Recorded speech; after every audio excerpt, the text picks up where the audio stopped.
Les OGM font désormais de plus en plus partie de notre quotidien, on en retrouve entre autres dans nos assiettes.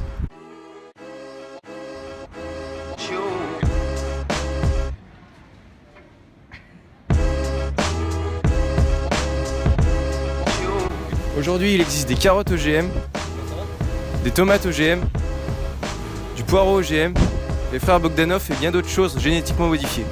OGM, OGM, OGM ici, puis là. Même les patates utilisées pour la fabrication de cette vodka sont souvent des OGM.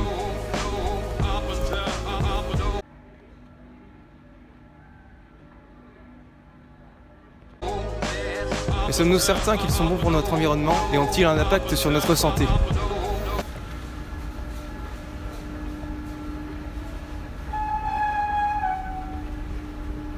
Les OGM sont des organismes génétiquement modifiés. Ce terme désigne l'ensemble des organismes modifiés au niveau de leur génétique par les scientifiques. À la base, ils ont été créés pour améliorer leur qualité, leur rendement et ainsi faire face à la sécheresse ainsi qu'aux maladies. Les OGM existent depuis longtemps et ça, c'est pour une bonne raison. Tout d'abord, ils permettent de mieux se nourrir pour moins cher et donc de dépenser ses APL de manière plus raisonnée.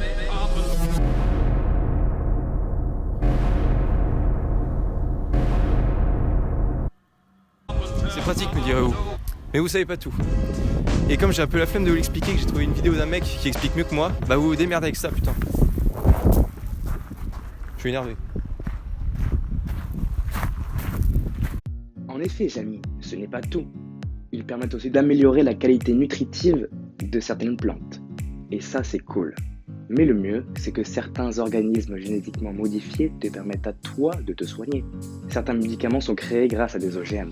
Mais malheureusement, besoin de profit oblige, il y a un mauvais côté dans les OGM. Certaines entreprises de semences, dont je ne citerai pas le nom, vendent des graines génétiquement modifiées à des agriculteurs. Ces graines ont pour principal atout de pouvoir résister à un pesticide vendu par la même marque.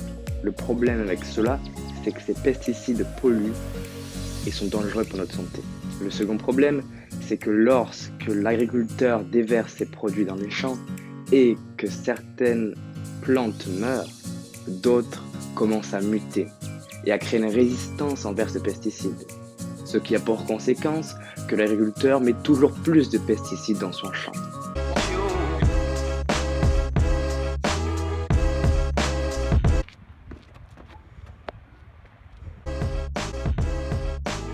Nous avons pu voir que les OGM présentaient beaucoup d'aspects positifs.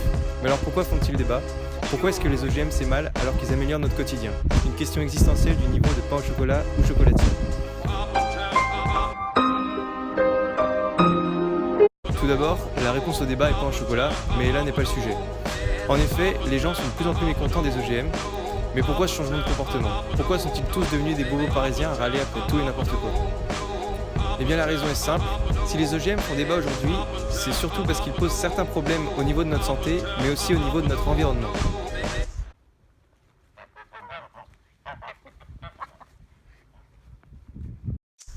En conclusion, les OGM ont été nécessaires à la En conclusion, les OGM ont été nécessaires face à l'augmentation de la population, mais aujourd'hui, certains pays décident de faire machine arrière pour prôner une agriculture plus naturelle. Préserver la biodiversité est l'enjeu premier des agriculteurs en France. Ainsi, les OGM sont interdits en France pour leurs désavantages, mais certains pays comme les États-Unis décident de les utiliser pour une agriculture de masse.